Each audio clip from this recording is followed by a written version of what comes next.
let's give credit to Mitch McConnell on this too, because, he wanted this to end as well. Yeah. Tuberville caved. Let's be clear. He should have caved 6 months ago. We have too many performance artists in the U.S. Congress and in the U.S. Senate right now. This was an absolute pointless waste of time for the United States Senate. Our military leaders did not need this. Congratulations to Chuck Schumer for, twisting his arms, and congratulations for Mitch McConnell for showing his impatience on this.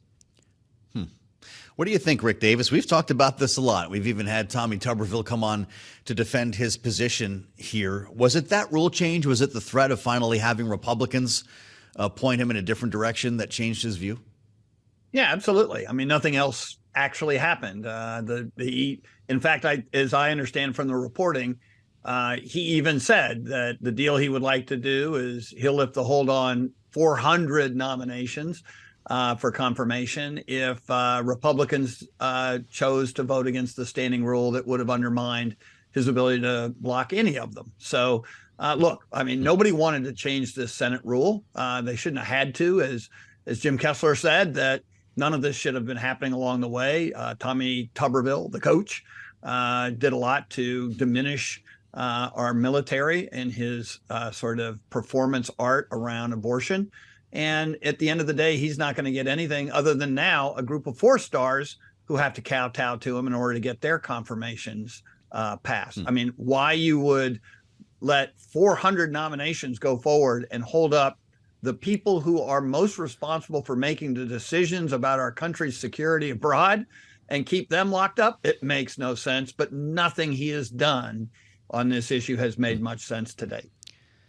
What is the point of that, Jim? Is that sort of the equivalent of the top 1%, they're elitists or something? He's disparaged high-ranking generals before, saying their staff does all the work. Is that the point of that delineation with the 4 stars? So you're asking me to get into the head of the senator from Alabama here. It's not a place I generally try and tread. I think he's trying to get some big leap of showing that he's still standing on some sort of principle while he beats a belated, but at this point, hasty retreat. There's this myth that there's wokeness in the Army and in the military that I think is I think it plays on social media and on some cable channels. And, we just have too many people playing to the bleachers on this in the United States Senate. And he backed down 95% of the way. Hopefully he'll back down the other 5% when there's no victory for him to find here.